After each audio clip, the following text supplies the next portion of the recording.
Hello welcome back ටු මයි YouTube channel.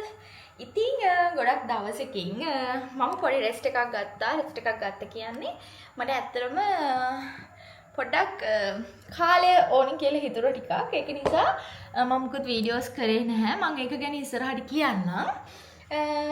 ඉතින් මම හිතුවා අද ඕගොල්ලොත් එක්ක මම ඩයට් එකට හදන කෑමක් හදන විදිහ ඔයගොල්ලොත් එක්ක ෂෙයා කරගන්නවා කියලා. ඉතින් මේක මම හදන්නේ හවසට කන්න.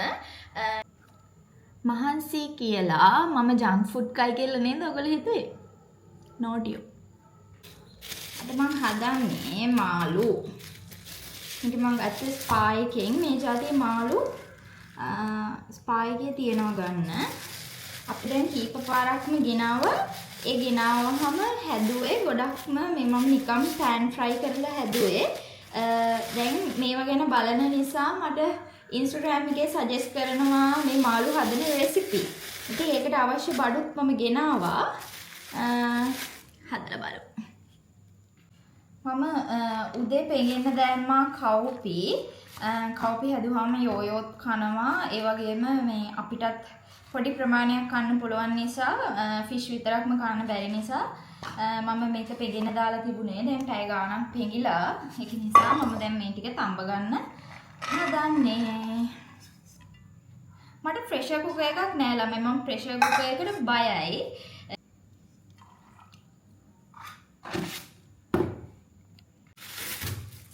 අපි මීට කලින් මේක ගෙනාවේ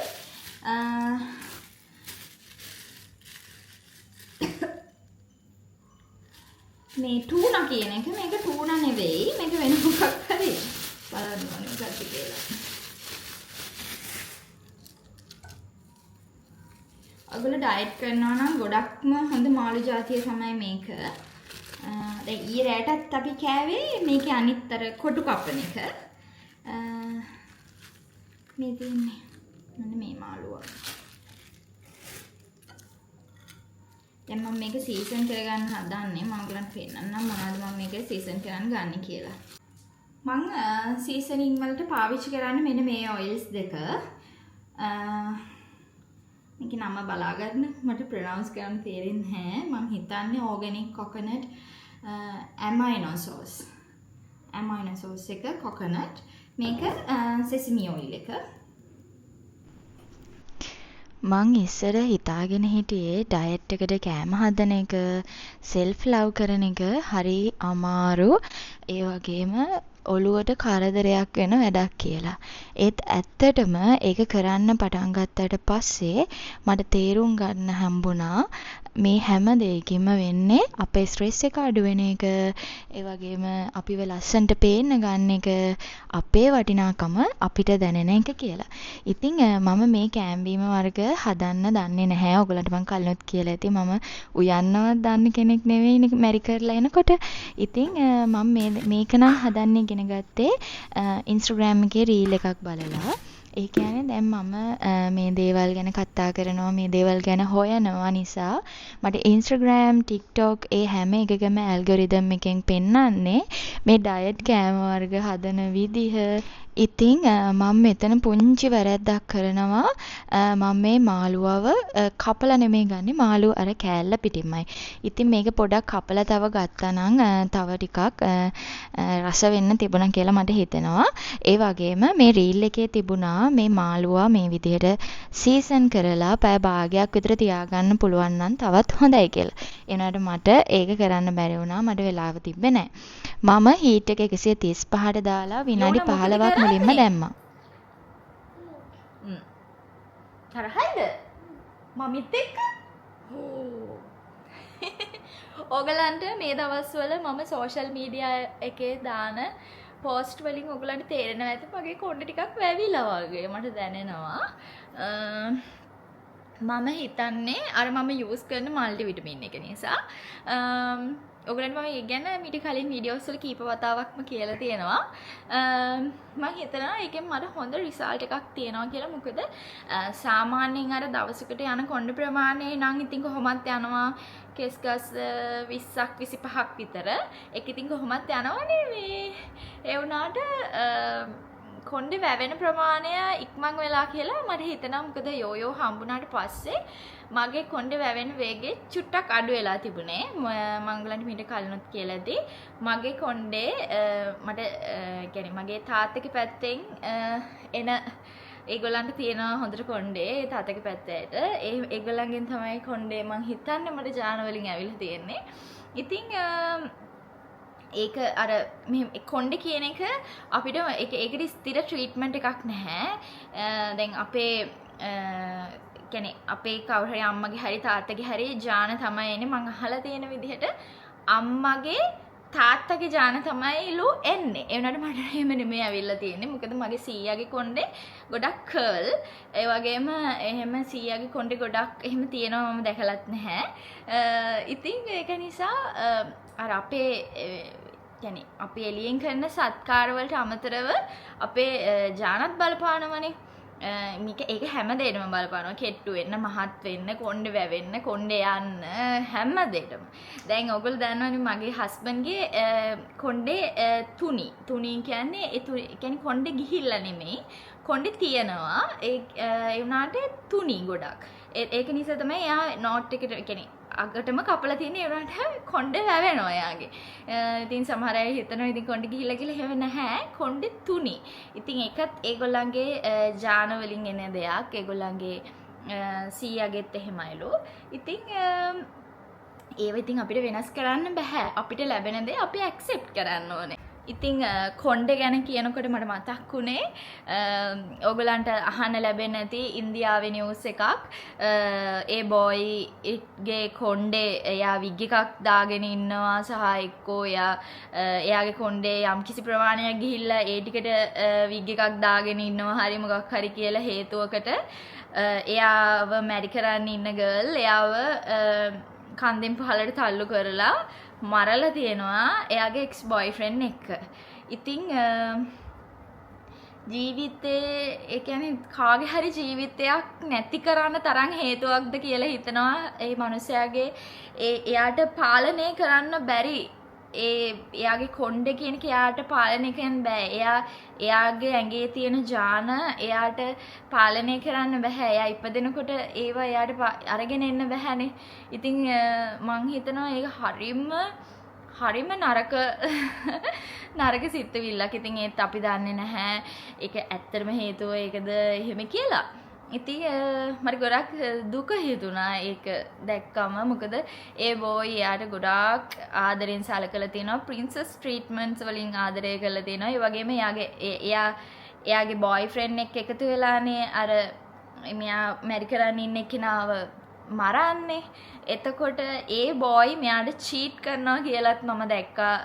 ඒ අතරේදී යාට වෙන තව සම්බන්ධකම් තිබුණා කියලාත් මම දැක්කා. ඉතින් ඒ ගර්ල්ට අවුරුදු 20යිනේ. තාම එයාට තේරෙන්නේ නැහැ. ඉතින් එයාට තේරෙයි. එතකොට ඉතින් හැමදේම වෙලා ඉවරයි. එයාගේ මුළු ජීවිතේම විනාශ වෙලා. ඉතින් එයාට ඒ ජීවිතේ විනාශ කරගන්න නැතුව එයා ඒ බොයිට අකමැති නම් ඒ ප්‍රශ්නේ හරිම සාධාරණ විදිහට විසඳන්න තිබුණා කියලා මට හිතෙනවා. ඇත්තටම මේ නිවුස් එක අහපු දවස්වල මට හරිම ෂොක්. මොකද අයියගේ මගේ මේ මැරේජ් එකත් ප්‍රොපෝසල් මැරේජ් එකක්නේ. එතකොට මුලින්ම අයියගේ ෆොටෝස් මට එව්වා. ඊට පස්සේ තමයි මගේ ෆොටෝස් අයියට යවුවේ. ඉතින් මගේ ෆොටෝස් ඉතින් යවන්න දෙයක් නැහැ. අයියා කොහොමද මාව දැකලා තිබුණේ ඊට කලින්. ඉතින් එතකොට අයියගේ ෆොටෝස් එවුවාම ඒ ෆොටෝස් වල එයාගේ තට්ටේ තමයි තිබුණේ. කියන්නේ කොණ්ඩේ තිබුණේ නැහැ. හැබැයි ඒක මට එහෙම ප්‍රශ්නයක් කියන්නේ මට හිතුන්නේ නැහැ. ඇයි මෙයාගේ කොණ්ඩේ ඔන්න මගේ මනමාලේ ආවා. කළු වෙලා මනමාලේ මේ ඒසි නෑනේ. මම ඔයාව ඇක්සෙප්ට් කරානේ. මං ඔයාගෙන් ඇහුවේ නෑ නේද? ඔයාගේ කොණ්ඩේ නැත්තේ ඇයි? එහෙම කියලා. එතකොට ඔයා මෙහෙම දීලා කතා කරමු. ඇයි? හරි. ඔයාව කළු වෙලා හින්දාද? එන්නෝ. ඔයා කැමති නෑනේ? දැන් මෙයා පොඩ මොඩ් වෙන්න අරන්. ඉතින් මම ඇහුවේ නෑනේ. මං එතකොට ඔයාට මොකද හිතුනේ? ඉතින් ඒක මට ප්‍රශ්නයක් වුණ නැහැ. ඒක තමයි මම වාට ගොඩක් ඉතින් මං මගේ වාට දෙන මේ තියෙන ආදරයක් වාට තේරෙනවනේ. ඒ ආදරෙට තියෙන ඇත්තකින්ම දැන් එනකොට ඒ කියන්නේ ඔයාලට මතකද අපි දෙන්න ඒ කියන්නේ සම්බන්ධ වෙච්ච මුල් කාලේ මට කට්ටිය කිව්වා මේ මං වත් එක සල්ලි වලට යාළු වෙලා එහෙම කියලා. හැබැයි තිබ්බ සල්ලියේ ප්‍රමාණය දන්නේ අපි දෙන්න තමයි. අපි දෙන්නටම සල්ලි තිබ්බේ නැහැ. අපිට තිබ්බේ පොඩි ස්කූටරයක්. ඒකත් පුටු පුටු ගාලා කැඩුනා එක දවසක්. සයිලන්සරේ කැඩිලා මම මේක ෆස්ට් ටයිම් වලවල වෙట్లా කල්ලා ගියේ. මේ නැත්තම් මේ කොළඹ විතර කැඩුන්නේ නැහැ. කුඹුකේදීනේ. ආ ඉතින් කුඹුකේ කියන්නේ ෆස්ට් ටයිම් තමයි මම මේක මාද්දිට කියන්නේ. මොකද අරන් ඒකක් කරන් මට බෑක් කරගෙන මගේ ෆෝන් එකට බෑක් කරලා තැරුණා. අර නේද? නෑ. ෆස්ට් ටයිම් තමයි මම මේක මාද්දිට කියන්නේ. අයියා අපි දෙන්නව සම්බන්ධ වෙනකොට අයියට එහෙම වාහන මුකුත් තිබ්බේ නැහැ. අපි ගෙදර වාහන වලින් එහෙම ගියා. ඒ වුණාට අයියට තිබ්බේ බයික් එකක්, ස්කූටර් එකක්. ඉතින් ඕකේ තමයි අපි ගොඩක් වෙලාවට එහෙම යන්නේ. ඉතින් එක දවසක් මාව ගන්න අපේ ගෙදරට ඇවිල්ලා ගොඩක් කාලේ කරනවා වැඩ හැරලා කවදාවත් මම එහෙම බයිසිකල් එක්කන් ගිහිල්ලා නැහැ. පොඩි ගමන් යන්නේ ඒකේ. පොඩි ආරක්ෂිත ගමන් කන්න රෝද 4 වල. ඉතින් හරි එහෙනම් ඔයා ඉතින් ඔෆිස් එක ළඟට ලොරියෙත් ඇවිල්ලා තියෙන්නේ. එහෙම මට අවුලක් නෑ. මන් දන්නේ කට්ටිය අර මේ මම ආදරය කරන්න තෝරගත්තන මම එහෙම අර මට මං ආදරය කරන්න කෙනාව තෝරගත්තට පස්සේ ඒ කෙනාගේ ඒ දේවල් මං හැමදේම ඇක්සෙප්ට් කරනවා. ඒ කියන්නේ යාර පොෂ්ම වෙන්න ඕනේ. යා එහෙම හැමදේසෙම ස්ට්‍රේට් ඉන්න ඕනේ. එහෙම එකක් නෑ. දැන් මමත් සර්ව සම්පූර්ණ කෙනෙක් නෙවෙයිනේ. බාහිර වෙනුවෙන් සමහරක් වෙලාවට කෙනෙක්ට හිතෙන්න පුළුවන් සර්ව සම්පූර්ණයි කියලා. ඒ වුණාට ඇත්තටම අයියාගේ තියෙන ක්වොලිටිස් මට නැහැ. හැබැයි දැන් ටිකක් තියෙනවනේ. පොඩ්ඩක් අට හොඳ නෑ ඉච්ච. මට ක්වොලිටිස් නැද්ද?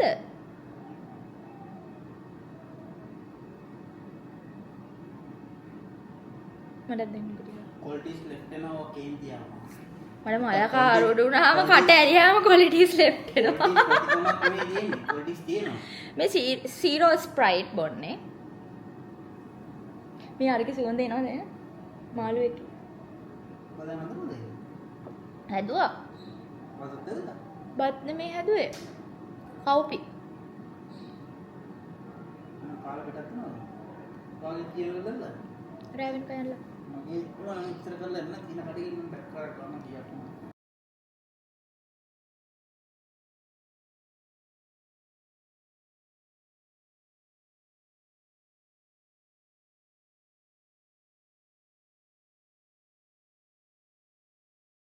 අපි චුට්ටක් එළියට යන්න හැදුවේ. එළියට යන්න කලින් ඩිනර් එක අරගෙනම යනවා. මොකද නැත්තම් එළියේදී එක එක දේවල් කන්න හිතෙනවා. විනාඩි 5ට කෑවා. මං හිතුවාද මේක සැහැල්ලුවට අදින්න මේකට බෙල්ට් එකක් මම වෙනදාට දානවනේ මේ. දැන් මේ ටක් ගාලා ගිහින් එන්න යන්න ඕනේ නිසා මං හිතුවා බෙල්ට් එක දාන්න නැතුව යන්න. කවුරු ගමනක් නිසා. කම්. අප්‍රින්ස්ලත් එක්ක කතා කරන්න. පුතා කියන්නේ. Say hi. Hi. Hello, hi. අපිට ඇක්සිඩන්ට් එකක් වුණා කියන්නේ. Passion. Mommy, mommy.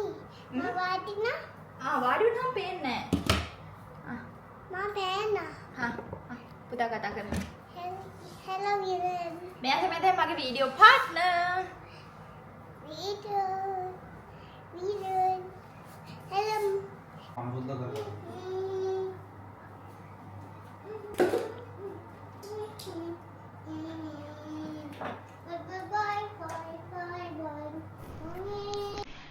අපි කලින් දවසේ අම්බලන්ගොඩ ගියා. ගිහින් එනකොට මැංගුස් ගත්තා. මම මේ මැංගුස් ටික තියාගත්තා අයියලාගේ අම්මට දෙන්න.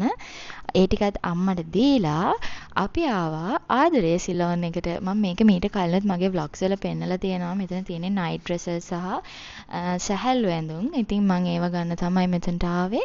මම ඒව තෝරගන්නකම් අයියයි යෝයෝයි එතන තිබ්බ කැෆේ එකෙන් මෙන්න මේවා ඕඩර් කරලා තිබුණා. ඉතින් ඊට පස්සේ මගේ වැඩෙත් ඉවර කරගෙන මමත් ඒගොල්ලන්ට ජොයින් වුණා. එතන යෝයෝට ලස්සන නයිට් සූට් එකක් තිබුණා. ඒක දැක්කහම මට ගොඩක් ආසයි හිතුණා. මම ඒක නිසා මට ගන්න තියෙන දේවල් පැත්තකින් තියලා මම ඉතින් හැමදාම කරන්නේ එයාට ලස්සන කියුට් දේවල් තෝරගන්න එකනේ. මම මේ වීඩියෝ එක වොයිස් කරන්න ගන්න දවසේ උදේ මට මැසේජ් එකක් ඇවිල්ලා තියෙනවා Facebook එකට අකි ඔයා කොහොමද ඔච්චර සතුටින් හැමතිස්සෙම ඉන්නේ කියලා. ඉතින් මං හිතුවා ඒකට උත්තරයක් දෙන්න. මම හැමතිස්සෙම සතුටින් ඉන්නවා කියලා එකක් නැහැ. හැබැයි මගේ ජීවිතේ සතුට නැති කරන කිසි කෙනෙක් නැහැ.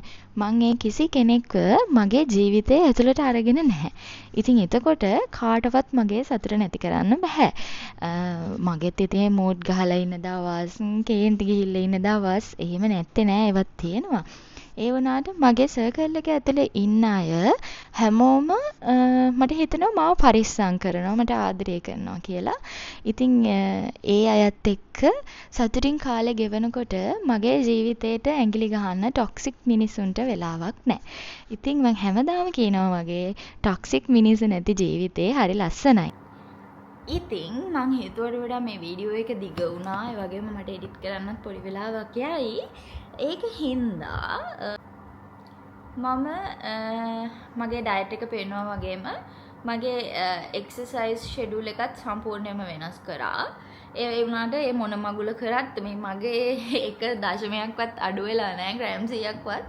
ඒ වුණාට මේ බොඩි ෂේප් එක ඊට පස්සේ ඒ වගේ පොඩි පොඩි දේවල් ටිකක් වෙනස් වෙලා තියෙනවා. මම ඒක ගැන වෙනම වීඩියෝ එකක් ගේන්නම්. ඉතින් ඔයගොල්ලෝ කියන්න මගේ රෙසිපීස් කොහොමද? රෙසිපීස් රසයිද? ඔයගොල්ලෝ කැමතිද? තව රෙසිපීස් ගේන්නද කියලා මට කියන්න. එහෙනම් ගිහින් එන්නම්. හැමෝම සතුටින් පරිස්සමින් ඉන්න. ආදරේ බුත්සල්යි.